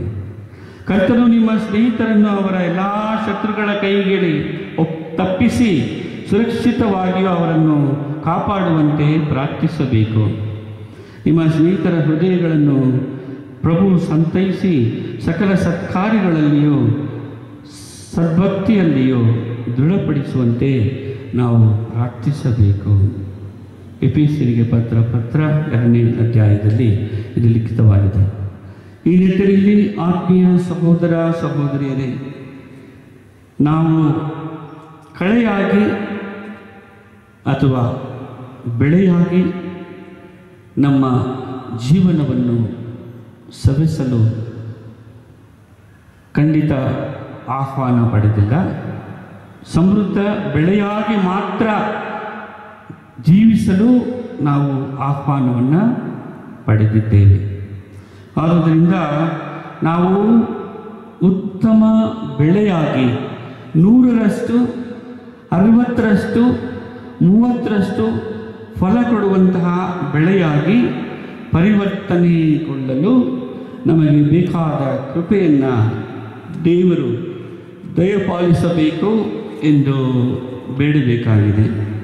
ಆದರೆ ನಮ್ಮ ವಾಸ್ತವಿಕ ಜೀವನದಲ್ಲಿ ಆಗುವುದಾದರೂ ಏನು? ನಿನ್ನ ಕಾಲುಗಳು ಆಲಯಕ್ಕೆ ಓಡಿ ಓಡಿ ಬಂದರೂ, ನಿನ್ನ ಕೈಗಳು ದಾನ ಧರ್ಮಗಳನ್ನು ಮಾಡಿದರೂ, ನಿನ್ನ ಬಾಯಿಯು ಸ್ತುತಿಯನ್ನು ಹಾಡಿದರೂ, ನಿನ್ನ ಕಿವಿಗಳು 1000 ಪ್ರಸಂಗಗಳನ್ನು ಕೇಳಿದರೂ, ನಿನ್ನ ಕಣ್ಣುಗಳು ಮಹಾ ದೊಡ್ಡ ಅದ್ಭುತಗಳನ್ನು ಕಂಡರೂ, ನಿನ್ನ ತಲೆಯು ಜ್ಞಾನದಿಂದ ತುಂಬಿದರೂ, ಕಟ್ಟ ಕಡೆಗೆ ನಿನ್ನ ಹೃದಯವನ್ನು ಯೇಸುವಿಗೆ ಕೊಡದಿದ್ದರೆ ಪ್ರಯೋಜನ ಏನು? ನಿನ್ನ ಹೃದಯವನ್ನು, ನಿನ್ನ ಜೀವನವನ್ನು, ನಿನ್ನ ಸರ್ವಸ್ವವನ್ನು ಯೇಸುವಿಗೆ ಕೊಡದಿದ್ದರೆ ಪ್ರಯೋಜನ ಏನು? ಈಗೋ ಬಾಗಿಲಲ್ಲಿ ನಿಂತುಕೊಂಡು ತಟ್ಟುತ್ತಾ ಇದ್ದೇನೆ. ಯಾವನಾದರೂ ನನ್ನ ಶಬ್ದವನ್ನು ಕೇಳಿ ಬಾಗಿಲನ್ನು ತೆರೆದರೆ ನಾನು ಒಳಗೆ ಬಂದು ಅವನ ಸಂಗಡ ಊಟ ಮಾಡುವೆನು, ಅವನು ನನ್ನ ಸಂಗಡ ಊಟ ಮಾಡುವನು. ಪ್ರಕಟಣಾ ಗ್ರಂಥ 3ನೇ ಅಧ್ಯಾಯ 20ನೇ ವಾಕ್ಯ. ನಾನು ನನ್ನ ತಂದೆಯಲ್ಲಿಯೂ ನೀವು ನನ್ನಲ್ಲಿಯೂ ನಾನು ನಿಮ್ಮಲ್ಲಿಯೂ ಇರುವುದನ್ನು ನೀವು ಈ ದಿನದಲ್ಲಿ ತಿಳಿದುಕೊಳ್ಳುವಿರಿ. ಯೋಹಾನನು ಬರೆದ ಶುಭ ಸಂದೇಶ 14ನೇ ಅಧ್ಯಾಯ 20ನೇ ವಾಕ್ಯ. ಯಾರಾದರೂ ನನ್ನನ್ನು ಪ್ರೀತಿಸುವವನಾದರೆ ನನ್ನ ಮಾತನ್ನು ಕೈಗೊಂಡು ನಡೆಯುವನು, ಅವನನ್ನು ನನ್ನ ತಂದೆಯು ಪ್ರೀತಿಸುವನು, ಮತ್ತು ನಾವಿಬ್ಬರೂ ಅವನ ಬಳಿಗೆ ಬಂದು ಅವನ ಬಳಿಯಲ್ಲಿ ಬಿಡಾರವನ್ನು ಮಾಡಿಕೊಳ್ಳುವೆವು. ಯೋಹಾನ 14:23.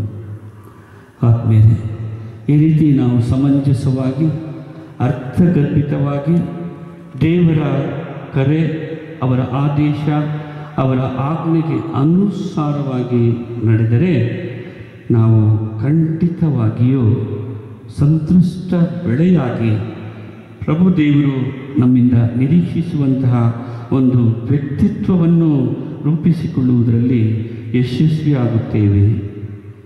ಆದುದರಿಂದ ನಾವು ನಮ್ಮ ಬದುಕಿನ ಎಲ್ಲ ಪ್ರಲೋಭನೆ ಪ್ರಚೋದನೆಗಳನ್ನು ಜಯಿಸುವ ಶಕ್ತಿ ಆ ಪ್ರಭು ನಮಗೆ ದಯಪಾಲಿಸಲಿ. ಸಹನೆ ಹಾಗೂ ಸಹನಾ ಶಕ್ತಿಶಾಲಿಗಳ ಗುಣ ನಮ್ಮಲ್ಲಿ ಬೇರೂರಿ ನಿಲ್ಲಲಿ.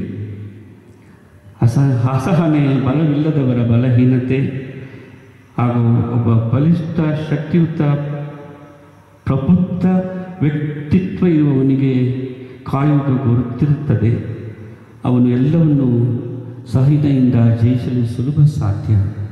ಪ್ರಭು ಯೇಸು ಕ್ರಿಸ್ತರೇ ತಮ್ಮ ಸಹನೆ ಹಾಗೂ ತಮ್ಮ ಸೈರಣೆಯ ಮುಖಾಂತರ ನಮ್ಮೆಲ್ಲರಿಗೂ ಉತ್ತಮವಾದ ಉದಾಹರಣೆಯನ್ನಿಟ್ಟು ಇಂದಿನ ಸಾಮತಿಯಲ್ಲಿ ಕಳೆ ಬೆಳೆ ಎರಡು ಒಟ್ಟಿಗೆ ಬೆಳೆಯಲಿ, ಕಡೆಯಲ್ಲಿ ಅದರ ಬಗ್ಗೆ ನಿರ್ಣಯ ಕೈಗೊಳ್ಳೋಣ ಎಂದು ಹೇಳಿದ ಹಾಗೆ ನಾವು ಸಹ ನಮ್ಮ ಜೀವನಗಳಲ್ಲಿ ಆ ದೇವರ ಆದೇಶವನ್ನು ಆಜ್ಞೆಯನ್ನು ಪರಿಪಾಲಿಸುವುದಕ್ಕೆ ಬೇಕಾದ ಎಲ್ಲ ಕೃಪೆ ವರದಾನಗಳನ್ನು ಪಡೆಯೋಣ. ನಮ್ಮ ರಕ್ಷಣೆಗಾಗಿ, ಇತರರ ರಕ್ಷಣೆಗಾಗಿ, ವಿಶೇಷವಾಗಿ ಕ್ರೈಸ್ತೇತರ ರಕ್ಷಣೆಗಾಗಿ ಹಾಗೂ ಪ್ರಭು ಕ್ರಿಸ್ತರ ರಕ್ಷಣಾ ಫಲವನ್ನು ಎಲ್ಲರಿಗೂ ಅನುಭವಿಸುವಂತಹ ಒಂದು ವಿಶೇಷತೆ ಲಭಿಸುವಂತಾಗಲಿ ಎಂದು ಈ ದಿವ್ಯ ಬಲಿ ಪೂಜೆಯಲ್ಲಿ ಮುಂದುವರೆದು ಬೇಡೋಣ. ಆಮೇಲೆ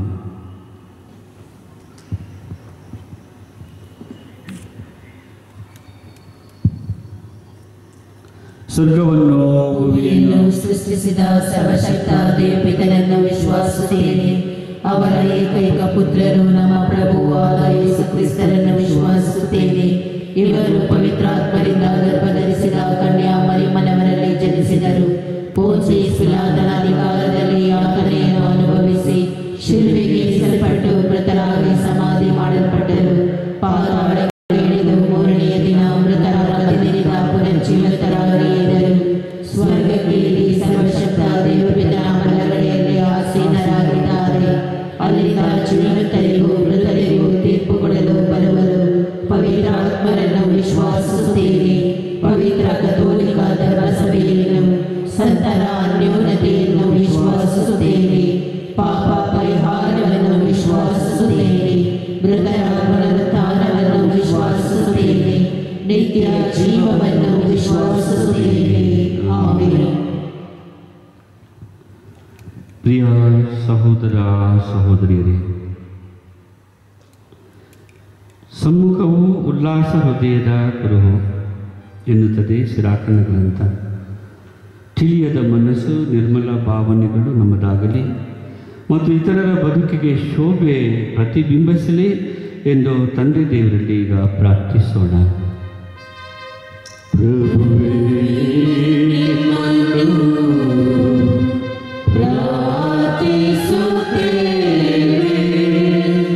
ಧರ್ಮಸಭೆಗಾಗಿ ಪ್ರಾರ್ಥಿಸೋಣ. ನಮ್ಮ ಜಗದ್ಗುರು ಫ್ರಾನ್ಸಿಸ್ ಅವರಿಗಾಗಿಯೂ ನಮ್ಮ ಹಾಗೂ ವಿಶ್ವದ ಎಲ್ಲ ಧರ್ಮಾಧ್ಯಕ್ಷರುಗಳಿಗಾಗಿಯೂ ಪ್ರಾರ್ಥಿಸೋಣ. ಇವರೆಲ್ಲರೂ ಒಳ್ಳೆಯ ದರ ಮತ್ತು ಕೆಟ್ಟದರ ನಡುವೆ ನ್ಯಾಯಸಮ್ಮತವಾಗಿ ನಡೆದುಕೊಂಡು ಧರ್ಮಸಭೆಯನ್ನು ನ್ಯಾಯ, ನೀತಿ ಹಾಗೂ ಧರ್ಮದಲ್ಲಿ ಮುನ್ನಡೆಸಲೆಂದು ಪ್ರಾರ್ಥಿಸೋಣ.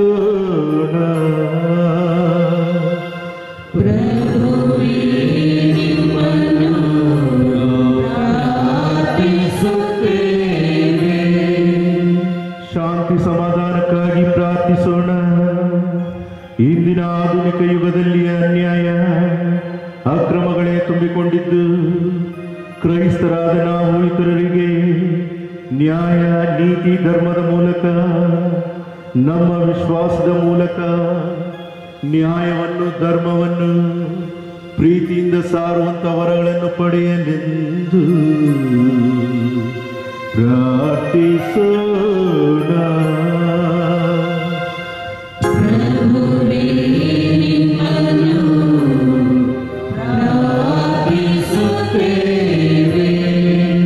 ಕೊರೋನಾದಿಂದ ಬಾಧಿಸಲ್ಪಟ್ಟ ಎಲ್ಲರಿಗಾಗಿ ಪ್ರಾರ್ಥಿಸೋಣ. ದಯಾಮಯ ದೇವರು ತಮ್ಮ ಕರುಣೆಯಲ್ಲಿ ಈ ಪ್ರಪಂಚದಲ್ಲಿ ಬಂದೆರಗಿರುವ ಈ ಮಾರಕ ಪೀಡೆಯನ್ನು ತೊಲಗಿಸಿ ಎಲ್ಲರೂ ಪುನಃ ತಮ್ಮ ಎಂದಿನ ಚಟುವಟಿಕೆಗಳಲ್ಲಿ ಭಾಗಿಯಾಗುವಂತೆ ದಯಾಮಯ ದೇವರು ಎಲ್ಲರನ್ನು ಕಾಪಾಡಿ ರಕ್ಷಿಸಲೆಂದು ಪ್ರಾರ್ಥಿಸೋಣ.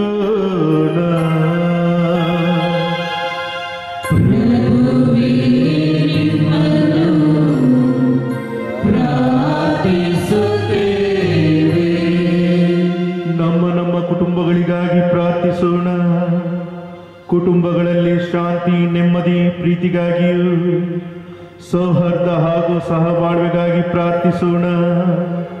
ನಮ್ಮೆಲ್ಲ ಕುಟುಂಬಗಳು ಪವಿತ್ರ ಕುಟುಂಬದ ಮಾದರಿಯಲ್ಲಿಯೇ ನಡೆದು ಇತರರಿಗೆ ಬಂದು ಒಳ್ಳೆಯ ನಿರ್ದೇಶನದ ಕುಟುಂಬಗಳಾಗುವಂತೆ ದಯಾಮಯ ದೇವರು ಎಲ್ಲ ಕುಟುಂಬಗಳನ್ನು ಹರಸಲೆಂದು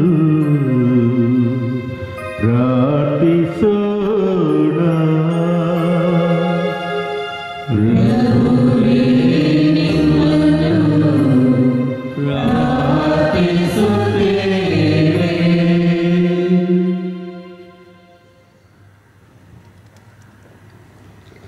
ದೇವರೇ, ನಿಮ್ಮ ಮಕ್ಕಳಾದ ನಾವು ದೈನ್ಯದಿಂದ ಬೇಡುವ ವರಗಳನ್ನು ಕರುಣೆಯಿಂದ ನೀಡಿ ಆಶೀರ್ವದಿಸಿರಿ. ನಮ್ಮ ಪ್ರಭು ಯೇಸು ಕ್ರಿಸ್ತರ ಮುಖಾಂತರ ನಿಮ್ಮನ್ನು ಪ್ರಾರ್ಥಿಸುತ್ತೇವೆ. ಆಮೆನ್.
ಸಹೋದರಿಯರೇ, ನನ್ನ ಮತ್ತು ನಿಮ್ಮ ಬಲಿಯು ಸರ್ವಶಕ್ತ ಪಿತನಾದ ದೇವರಿಗೆ ಅಂಗೀಕೃತವಾಗುವಂತೆ ಪ್ರಾರ್ಥಿಸಿರಿ.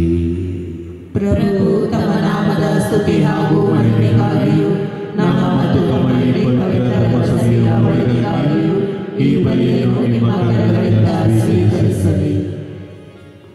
ದೇವರೇ, ಹಳೆಯ ಒಡಂಬಡಿಕೆಯ ವಿವಿಧ ಬಲಿ ಅರ್ಪಣೆಗಳನ್ನು ಒಂದೇ ಉತ್ಕೃಷ್ಟ ಬಲಿಯನ್ನು ಸಂಪೂರ್ಣಗೊಳಿಸುತ್ತೀರಿ. ಆಬೇಲನ ಕಾಣಿಕೆಗಳನ್ನು ಆಶೀರ್ವದಿಸಿದಂತೆ ನಿಮ್ಮ ಪ್ರಾಮಾಣಿಕ ಸೇವಕರ ಬಲಿ ಅರ್ಪಣೆಗಳನ್ನು ಸ್ವೀಕರಿಸಿ ಪಾವನಗೊಳಿಸಿರಿ. ಹೀಗೆ ನಿಮ್ಮ ದಿವ್ಯ ಮಹತ್ವಕ್ಕೆ ನಮ್ಮಲ್ಲಿ ಪ್ರತಿಯೊಬ್ಬರೂ ಅರ್ಪಿಸುವ ಕಾಣಿಕೆಗಳು ಸರ್ವರ ರಕ್ಷಣೆಗೆ ಉಪಯುಕ್ತವಾಗಲಿ. ನಮ್ಮ ಪ್ರಭು ಕ್ರಿಸ್ತರ ಮುಖಾಂತರ ನಿಮ್ಮನ್ನು ಪ್ರಾರ್ಥಿಸುತ್ತೇವೆ.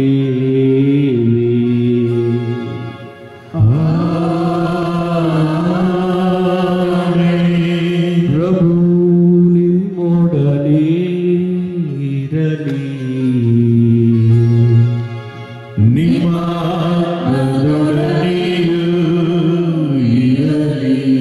ನಿಮ್ಮ ಹೃದಯಗಳನ್ನು ಮೇಲಕ್ಕೆತ್ತಿರಿ.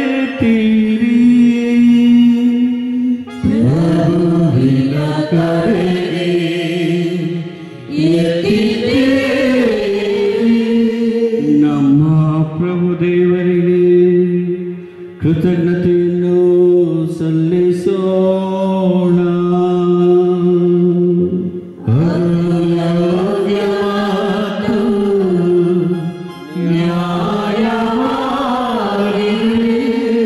ಪ್ರಭು ಪವಿತ್ರ ಪಿತನೇ, ಸರ್ವಶಕ್ತ ನಿತ್ಯ ದೇವರೇ, ನಾವು ಎಂದೆಂದು ಎಲ್ಲೆಲ್ಲೂ ನಮ್ಮ ಪ್ರಭು ಕ್ರಿಸ್ತರ ಮುಖಾಂತರ ನಿಮಗೆ ಕೃತಜ್ಞತೆಯನ್ನು ಸಲ್ಲಿಸುವುದು ನಿಜವಾಗಿ ಯೋಗ್ಯವೂ ನ್ಯಾಯವೂ ಆಗಿದೆ.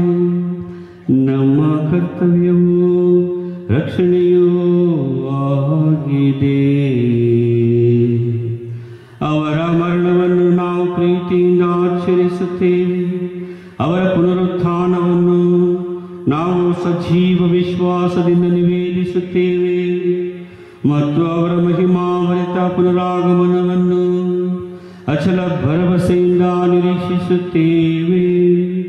ಆದುದರಿಂದ ಸಕಲ ದೂತರ ಸಮೂಹದೊಂದಿಗೆ ನಮ್ಮ ಸ್ವರಗಳನ್ನು ಸೇರಿಸಲಿ ಎಂದು ನಾವು ಹಾಡುವುದೇನೆಂದರೆ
ಸರ್ವ ಪರಿಶುದ್ಧತೆಯ ಬುಗ್ಗೆಯೂ ನೀವೇ.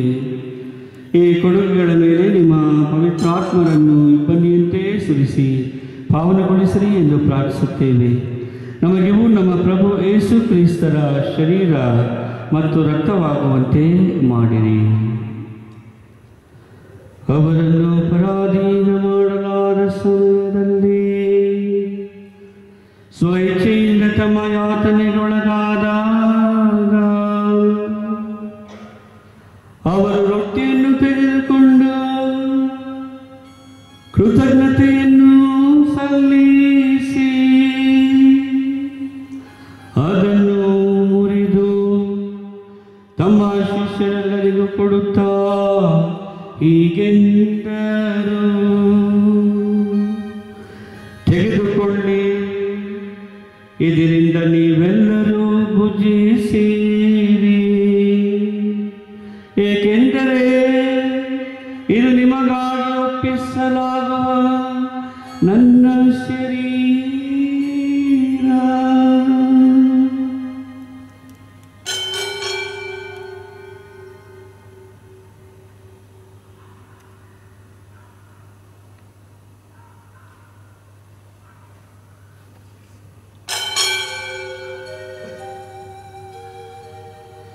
ಅಂತೆಯೇ ಭೋಜನದ ಅಂತ್ಯದಲ್ಲಿ ಅವರು ಪಾನಪಾತ್ರೆಯನ್ನು ತೆಗೆದುಕೊಂಡು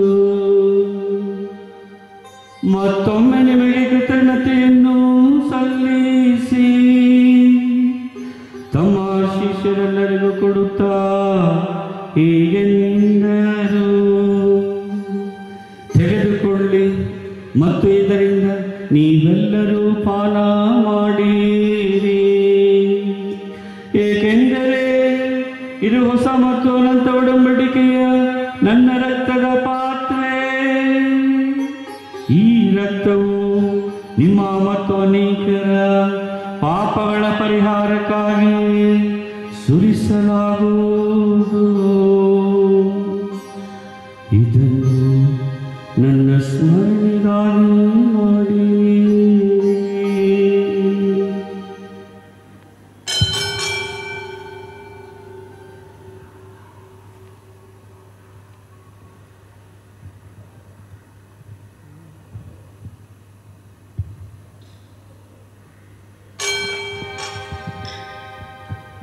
ವಿಶ್ವಾಸದ ರಹಸ್ಯ.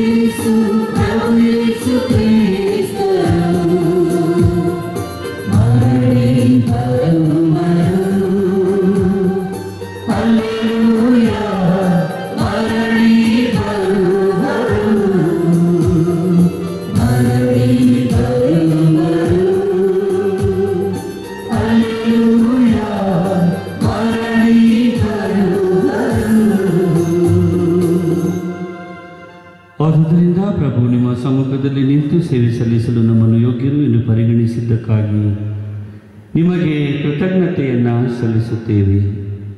ಕ್ರಿಸ್ತರ ಮರಣ ಮತ್ತು ಪುನರುತ್ಥಾನದ ಸ್ಮರಣೆಯನ್ನು ಆಚರಿಸುತ್ತಾ ಜೀವವೀವ ರೊಟ್ಟಿಯನ್ನು ರಕ್ಷಣೆ ನೀಡುವ ಪಾತ್ರೆಯನ್ನು ನಿಮಗೆ ಅರ್ಪಿಸುತ್ತೇವೆ.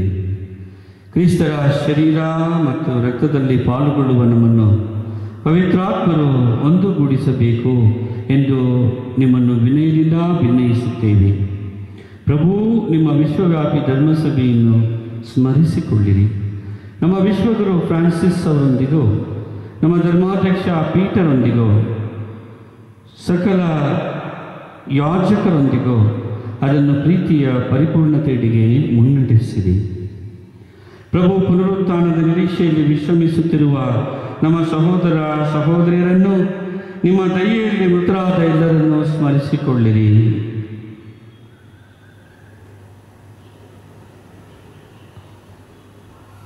ಅವರನ್ನು ನಿಮ್ಮ ಪ್ರಕಾಶಮಯ ಸಮ್ಮುಖಕ್ಕೆ ಕರೆದುಕೊಳ್ಳಿರಿ. ನಮ್ಮ ಮೇಲೂ ದಯೆ ತೋರಿರಿ. ದೇವಮಾತೆ ಪೂಜ್ಯ ಕನ್ಯಾಮರಿಯಮ್ಮನವರೊಂದಿಗೂ ಆಕೆಯ ಪತಿ ಸಂತ ಜೋಸೇಫರೊಂದಿಗೂ ಪುನೀತ ಪ್ರೇಷಿತರೊಂದಿಗೂ ಸಂತ ಹತ್ತನೇ ಭಕ್ತಿನಾಥರೊಂದಿಗೂ ಎಲ್ಲ ಕಾಲಗಳಲ್ಲಿ ನಿಮ್ಮ ಮೆಚ್ಚುಗೆಗೆ ಪಾತ್ರರಾದ ಸಕಲ ಸಂತರೊಂದಿಗೂ ನಾವು ನಿತ್ಯ ಜೀವದಲ್ಲಿ ಸಹಭಾಗಿಗಳಾಗಿ ನಿಮ್ಮನ್ನು ಸ್ತುತಿಸಿ ಮಹಿಮೆಪಡಿಸುವಂತೆ ನಿಮ್ಮ ಪುತ್ರ ಯೇಸು ಕ್ರಿಸ್ತರ ಮುಖಾಂತರ ಪ್ರಾರ್ಥಿಸುತ್ತೇವೆ.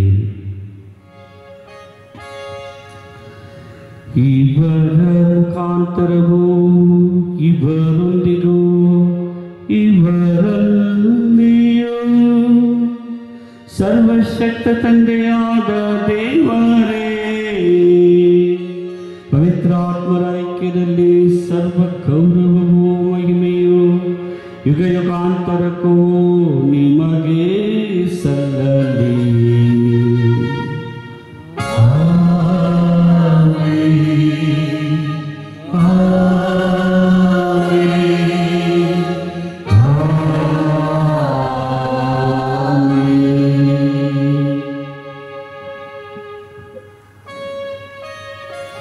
ಕ್ರಿಸ್ತರ ಆಜ್ಞೆಯ ಪ್ರಕಾರ ದೈವ ಬೋಧನೆಯಿಂದ ಶಿಕ್ಷಿತರಾಗಿ ಧೈರ್ಯದಿಂದ ನಾವು ಹಾಡುತ್ತೇವೆಂದರೆ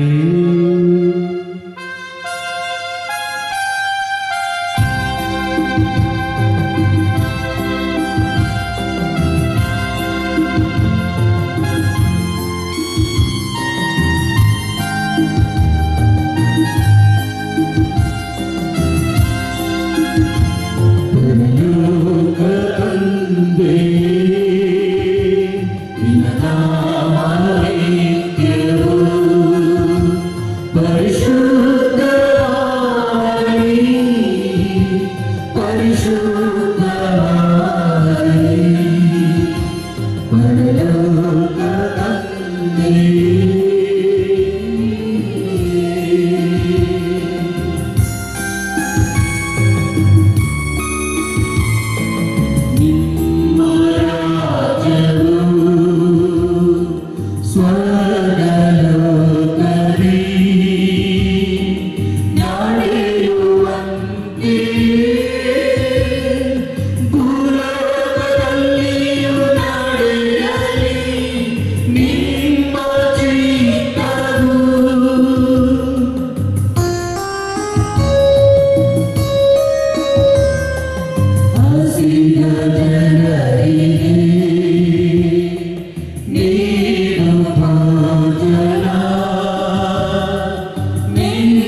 ನಮ್ಮನ್ನು ರಕ್ಷಿಸಿರಿ ಎಂದು ಪ್ರಾರ್ಥಿಸುತ್ತೇವೆ. ನಿಮ್ಮ ದಯೆಯ ನೆರವನ್ನು ಪಡೆದು ಪಾಪದಿಂದ ಸದಾ ವಿಮುಕ್ತರಾಗಿ ಎಲ್ಲ ಸಂಕಷ್ಟಗಳಿಂದ ಸುರಕ್ಷಿತರಾಗಿರುವಂತೆ ನಮ್ಮ ಜೀವಮಾನದಲ್ಲಿ ಶಾಂತಿಯನ್ನು ದಯೆಯಿಂದ ಕರುಣಿಸಿರಿ. ನಾವು ಸ್ವರ್ಗಾನಂದವನ್ನು, ನಮ್ಮ ರಕ್ಷಕ ಯೇಸು ಕ್ರಿಸ್ತರ ಆಗಮನವನ್ನು ನಿರೀಕ್ಷಿಸುತ್ತಾ ಇದ್ದೇವೆ.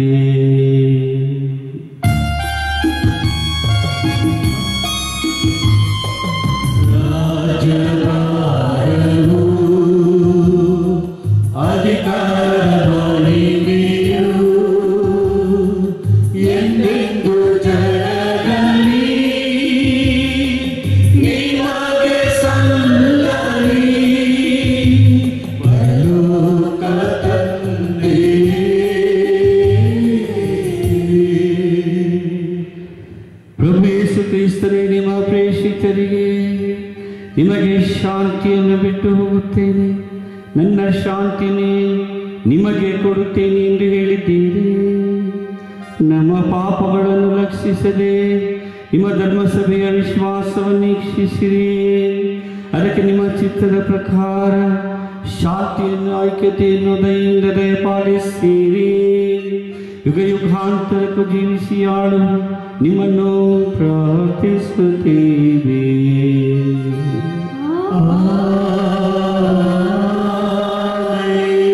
ಪ್ರಭುವಿನ ಶಾಂತಿ ಸದಾ ನಿಮ್ಮೆಲ್ಲರೊಡನೆ ಇರಲಿ. ನಿಮ್ಮ ಆತ್ಮದೊಡನೆಯೂ ಇರಲಿ. ಸಹೋದರ ಸಹೋದರಿಯರೇ, ಪರಸ್ಪರ ಶಾಂತಿಯನ್ನು ಸಮರ್ಪಿಸಿಕೊಳ್ಳೋಣ.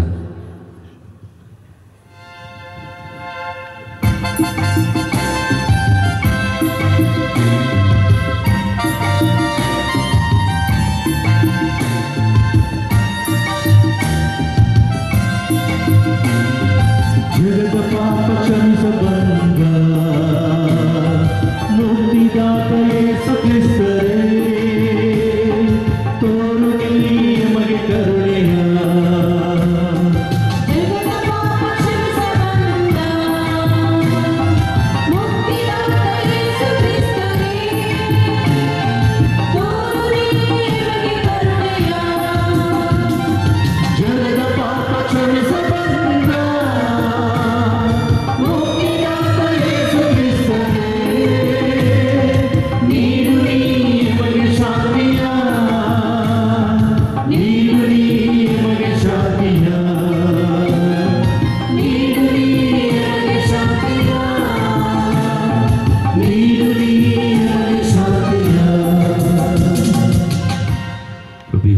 ನಿಮ್ಮ ಶರೀರ ಮತ್ತು ರಕ್ತದ ಸ್ವೀಕರಣವನ್ನು ನ್ಯಾಯ ತೀರ್ಪಿಗೂ ಖಂಡನೆ ಗುರಿ ಮಾಡಿರಲಿ. ಆದರೆ ನಿಮ್ಮ ಪ್ರೀತಿಮಯತೆಯಿಂದ ನಮ್ಮ ದೇಹಾತ್ಮಕ ರಕ್ಷಣೆ ಹಾಗೂ ಗುಣಪಡಿಸುವ ಸಿದ್ಧೌಷಧಿಯಾಗಲಿ.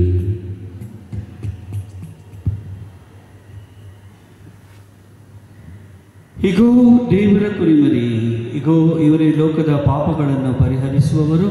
ಕುರಿಮರಿಯ ಭೋಜನಕ್ಕೆ ಆಹ್ವಾನಿತರು ಭಾಗ್ಯವಂತರು. ಪ್ರಭು ತಾವು ನನ್ನ ಮನೆಯಲ್ಲಿ ಪ್ರವೇಶಿಸಲು ನಾನು ಪಾತ್ರನಲ್ಲ, ಆದರೆ ತಾವು ಎಂದು ಮಾತನಾಡಿರಿ, ನನ್ನ ಆತ್ಮವು ಸ್ವಸ್ಥವಾಗುವುದು. ಅಮರ ಜೀವಕ್ಕೆ ಕ್ರಿಸ್ತರ ಶರೀರ ರಕ್ತ ನಮ್ಮನ್ನು ಕಾಪಾಡಲಿ. ಆಮೆನ್.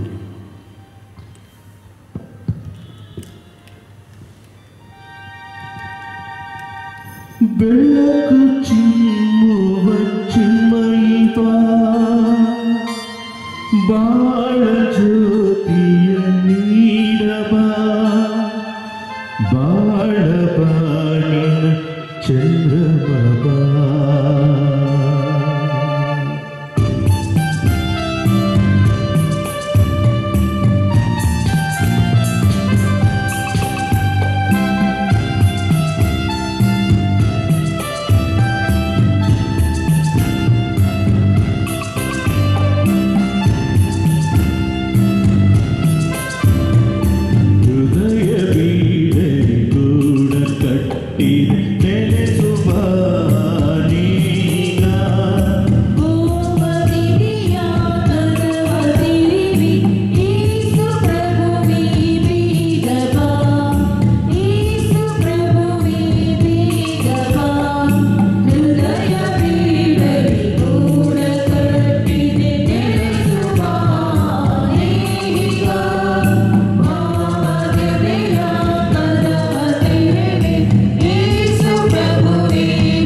ಪ್ರಕಟಣೆ.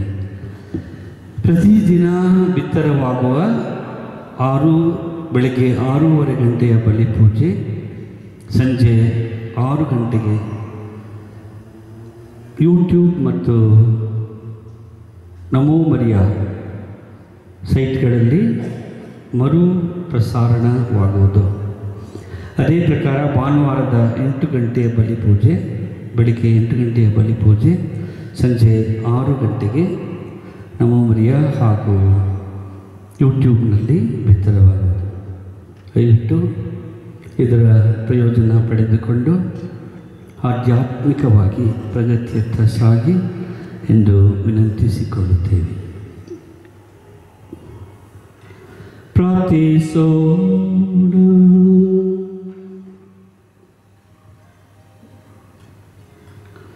ಪ್ರಭು ದಯೆಯಿಂದ ನಿಮ್ಮ ಪ್ರಜೆಯ ಮಧ್ಯೆ ಪ್ರಸನ್ನರಾಗಿರಿ.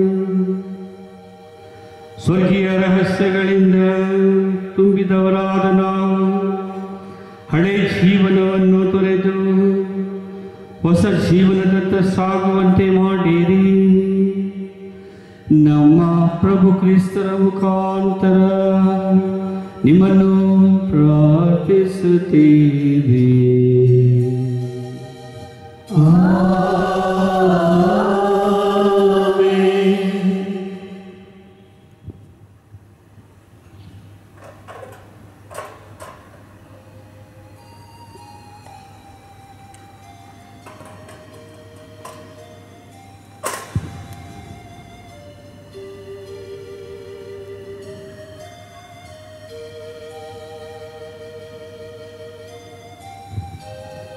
ಪರಮ ಪ್ರಸಾದದಲ್ಲಿ ನಮಗಾಗಿ ಚಿತ್ತೈಸಿ ಪ್ರಸನ್ನರಾಗಿರುವ ಪ್ರಭು ಯೇಸು ಕ್ರಿಸ್ತರೇ, ನಿಮ್ಮನ್ನು ಆರಾಧಿಸಿ ವಂದಿಸಿ ಸ್ತುತಿಸಿ ಕೃತಜ್ಞತಾ ಸ್ತೋತ್ರವನ್ನು ಮಾಡುತ್ತೇವೆ.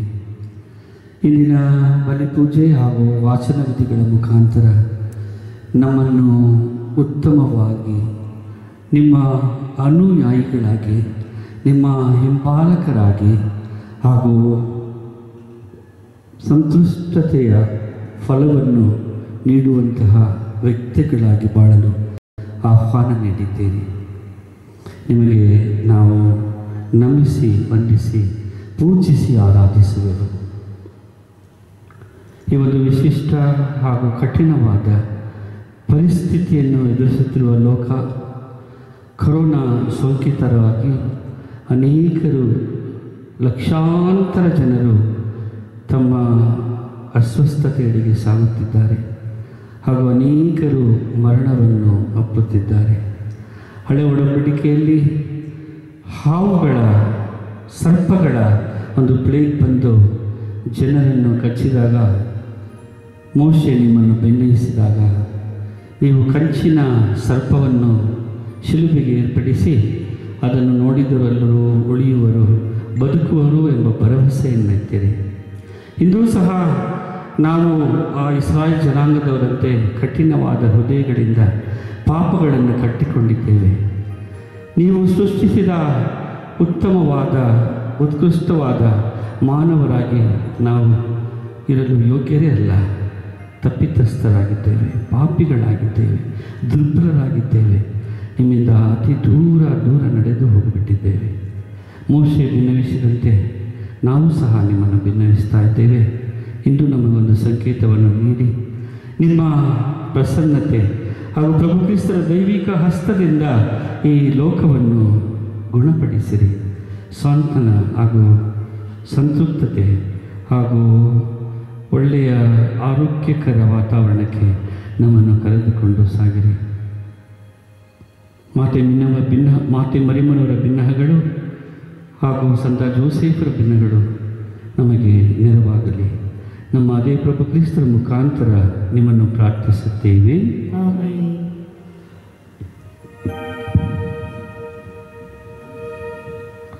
ಜೀವವು ಎನ್ನ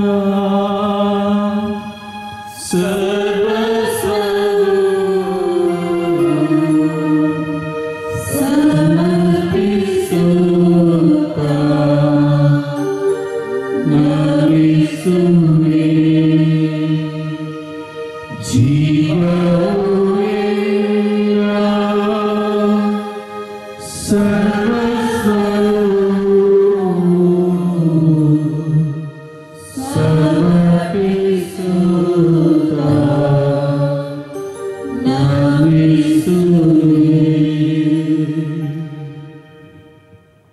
ಎಂಥ ಅದ್ಭುತ.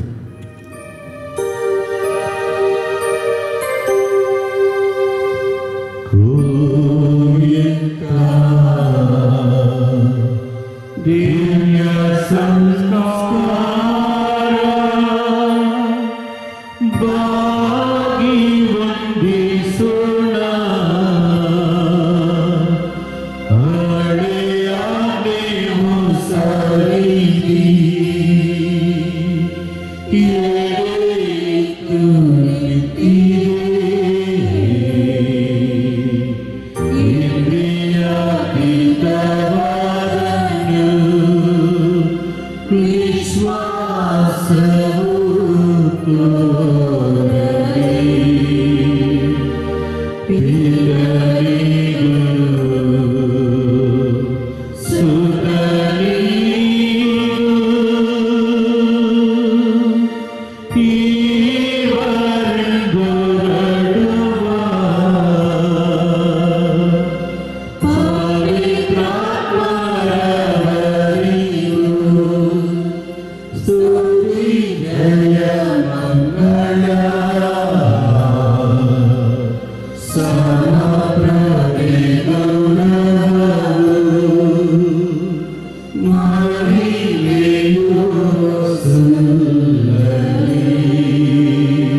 ಪ್ರಾರ್ಥಿಸೋಣ. ದೇವರೇ, ಅದ್ಭುತಕರವಾದ ಸಂಸ್ಕಾರವನ್ನು ನಿಮ್ಮ ಶಿಲುಬೆಯ ಮರಣದ ಸ್ಮಾರಕವಾಗಿ ಬಿಟ್ಟಿದ್ದೀರಿ. ನಾವು ನಿಮ್ಮ ಶ್ರೀರಾಮ ಮತ್ತು ರಕ್ತದ ಪರಮರಸ್ಯವನ್ನು ಆರಾಧಿಸಿ ಅದರಿಂದ ನಿಮ್ಮ ರಕ್ಷಣೆಯ ಫಲವನ್ನು ಅನುಭವಿಸುವಂತೆ ಮಾಡಿರಿ. ಪಿತ ದೇವರೊಂದಿಗೆ ಪವಿತ್ರ ಆತ್ಮರ ಐಕ್ಯದಲ್ಲಿ ಯುಗ ಯುಗಾಂತರಕ್ಕೂ ಜೀವಿಸಿ ಆಳುವ ನಿಮ್ಮನ್ನು ಪ್ರಾರ್ಥಿಸುತ್ತೇವೆ.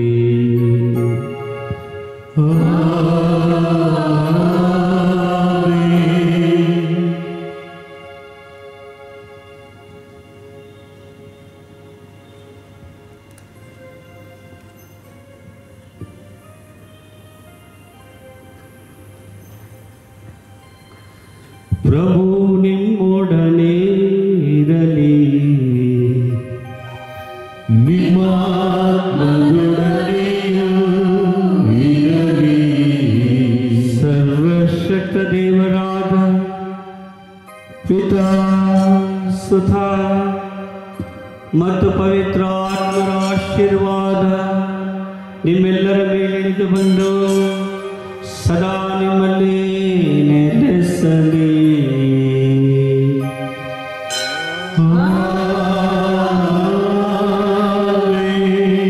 ಹೋಗಿ ಬನ್ನಿ, ಶುಭ ಸಂದೇಶ ಸಾರಿರಿ. ದೇವರಿಗೆ ಕೃತಜ್ಞತೆ ಸಲ್ಲಲಿ.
ಮೂಲಕ ನಮ್ಮ ವೈರಿಗಳಿಂದ ನಮ್ಮನ್ನು ರಕ್ಷಿಸಿರಿ. ನಮ್ಮ ಸರ್ವೇಶ್ವರ ಪಿತನ ಸುತನ ಮತ್ತು ಪವಿತ್ರಾತ್ಮರ ನಾಮದಲ್ಲಿ ಆಮೆನ್.